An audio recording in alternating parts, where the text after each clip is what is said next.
नमस्कार दोस्तों।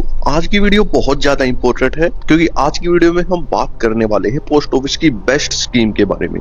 देखिए, ये पोस्ट ऑफिस की जो बेस्ट स्कीम है ये है पोस्ट ऑफिस की NSC यानी नेशनल सेविंग सर्टिफिकेट स्कीम।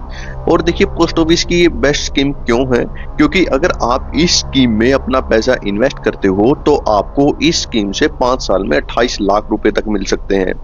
और ऐसा भी नहीं है कि आपको पोस्ट ऑफिस की NSC स्कीम में बार बार पैसे इन्वेस्ट करने पड़ेंगे।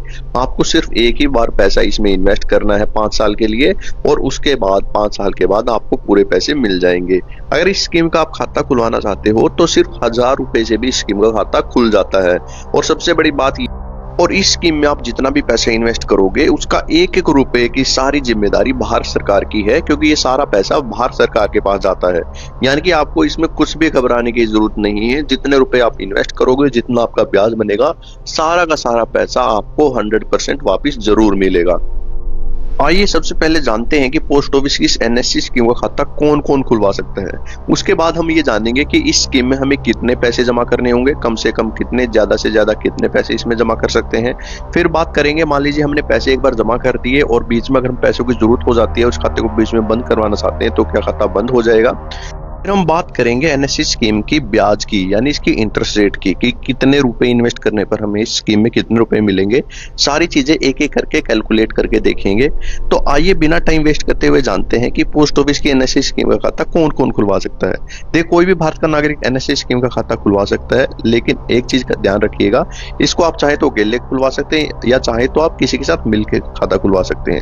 अगर यह खाता आप अकेले खुलवाते हो तब तो कोई दिक्कत नहीं है। अगर किसी के साथ मिलके एक खाता खुलवाते हो तो उस टाइम से 2 टाइप के खाते खुलेंगे, टाइप A और टाइप B।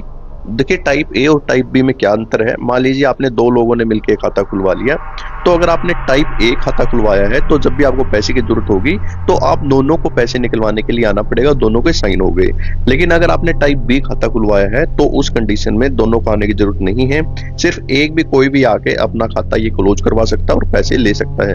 तो इसीलिए आप ध्यान रखिएगा कि आप ये अकाउंट कौन सा खुलवाना चाहते हैं, क्योंकि ये बहुत ही इंपॉर्टेंट चीज हो जाती है आपके पैसे को लेकर। वीडियो शुरू करते टाइम मैंने आपको बताया था कि पोस्ट ऑफिस की NSC स्कीम 5 साल के लिए सबसे बेस्ट स्कीम है। वो क्यों है वो अभी आपको पता चल जाएगा, क्योंकि पोस्ट ऑफिस में 5 साल के लिए अगर आप पैसा इन्वेस्ट करना चाहते हैं तो आपके पास और भी ऑप्शन है। आप 5 साल की FD में भी इन्वेस्ट कर सकते हैं, MIS स्कीम में भी इन्वेस्ट कर सकते हैं। तो हम NSC स्कीम में क्यों इन्वेस्ट करें, तो उसको जानने के लिए सबसे पहले हम पोस्ट ऑफिस की 5 साल की FD और MIS स्कीम में कितने रुपए इन्वेस्ट करने पर कितने रुपए मिल रहे हैं उसको कैलकुलेट करके देखते हैं। फिर NSC स्कीम में देखेंगे कैलकुलेट करके, फिर इनको कंपेयर करके देखेंगे तो आपको सारी चीज क्लियर हो जाएगी। तो आइए सबसे पहले MIS और FD स्कीम को कंपेयर करके देखते हैं। हमारे पोस्ट ऑफिस का कैलकुलेटर आपके सामने, पोस्ट ऑफिस की ये सारी स्कीम्स है। हमें यहाँ पे कंपेयर करना पोस्ट ऑफिस की 5 साल की FD और MIS स्कीम को। और कंफ्यूज मत होइएगा, आपको यहाँ पे कहीं पे भी FD नहीं दिखाई दे रही। ये जो TD है पोस्ट ऑफिस में, FD को यहाँ पे TD बोला जाता है। सबसे पहले तो यहाँ पे हम 1 साल की FD नहीं 5 साल की FD कैलकुलेट करना चाहते हैं। यहाँ पे 5 साल की FD करेंगे और यहाँ पे हम अमाउंट डालेंगे। हम मान लेते हैं कि हम 10 लाख रुपए इन्वेस्ट करना चाहते हैं। अगर आप कम रुपए इन्वेस्ट करना चाहते हो, मान लीजिए 1 लाख रुपए इन्वेस्ट करना चाहते हो, तो आप इसको 10 से डिवाइड कर देना, जितने भी अमाउंट आएगी वो 1 लाख के रुपए आ जाएगी। देखिए, यहाँ पे जैसे कि आपको दिख रहा है, अगर हम यहाँ पे 10 लाख रुपए इन्वेस्ट करते हैं 5 साल की FD में, जो 5 साल में टोटल ब्याज मिलेगा वो मिलेगा 3,85,678 यानी हमारी ये 10 लाख रुपए 5 साल में बढ़ के हो जाएंगे 13,85,678 तो इस चीज को याद रखिएगा, क्योंकि इसको हम कंपेयर करना है। 13,85,000 रुपए हमें यहाँ पे FD में मिल रहे हैं।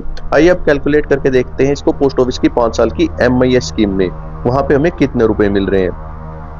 तो यहाँ पे हम MIS स्कीम ये रही हमारी, यहाँ पे भी हम 10 लाख रुपए एंटर करेंगे। यहाँ पे 10 लाख रुपए एंटर कर देते हैं, ओके पे क्लिक करते हैं, और जैसे ही ओके पे क्लिक करते हैं हमारे सामने ये आ जाती है। देखिए, अगर हम MIS स्कीम में ये पूरा पैसा हमारा 10 लाख रुपए इन्वेस्ट करते हैं तो हमें जो टोटल पैसे मिलेंगे 5 साल में, वो ब्याज मिलेगा, वो मिलेगा 3,70,000 रुपए। यानी हमारी जो अमाउंट बढ़ के हो जाएगी वो हो जाएगी 13,70,000 रुपए। तो इस चीज को भी याद रखिएगा। इसको हम अब NSC स्कीम से कंपेयर करेंगे और जानेंगे कि NSC में हमें कितने मिल रहे हैं। FD में हमें मिल रहे थे 13,85,000 रुपए और यहाँ पे हमें मिल रहे हैं 13,70,000 रुपए। यानी कि यहाँ पे तो 5 साल की FD हमें ज्यादा ब्याज दे रही है। लेकिन एक और चीज ध्यान रखना, जो FD में है ब्याज 1 साल के बाद हमारे अकाउंट में आता है, और जो हमारा MIS स्कीम है उसमें हर महीने ब्याज आता है, और जो हमारी NSC स्कीम है उसमें 5 साल के बाद ही सारा ब्याज आएगा। तो आइए अब एनएससी स्कीम में कैलकुलेट करके देखते हैं कितने रुपए मिलने रहे हमें वहां पे। देखिए पोस्ट ऑफिस की एनएससी स्कीम की इंटरेस्ट रेट और इसके कैलकुलेशन जानने से पहले कुछ एक इम्पोर्टेंट चीज है जो आपको एनएससी स्कीम का जानना बहुत जरूरी है और खाता खुलवाने से पहले आपको ये पता होना चाहिए। वो ये कि जैसे एनएससी स्कीम एक 5 साल की स्कीम है, अगर आप इस स्कीम में एक बार पैसा इन्वेस्ट कर देते हो और आपको अगर बीच में पैसे की जरूरत हो जाती है तो जो एनएससी स्कीम है नॉर्मल कंडीशन में 5 साल से पहले बंद नहीं होगी। यानी अगर आपको बीच में पैसे की जरूरत हो जाती है तो ये खाता बीच में बंद नहीं होगा। जबकि पोस्ट ऑफिस की एमआईएस स्कीम और पोस्ट ऑफिस की 5 साल की एफडी बीच में बंद हो जाती हैं।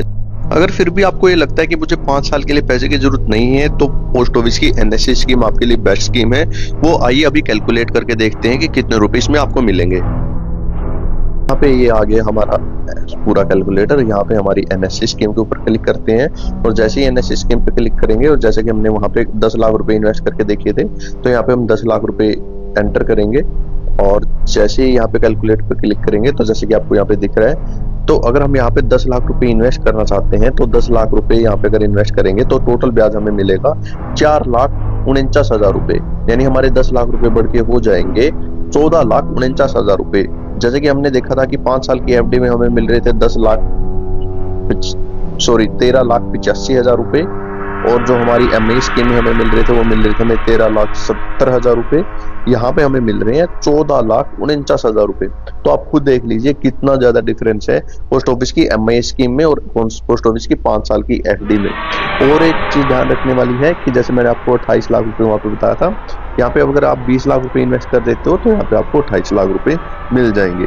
अगर इस स्कीम से रिलेटेड आपके मन में अब भी कोई डाउट है तो आप हमें कमेंट करके पूछ सकते हैं। वीडियो देखने के लिए आपका बहुत बहुत धन्यवाद।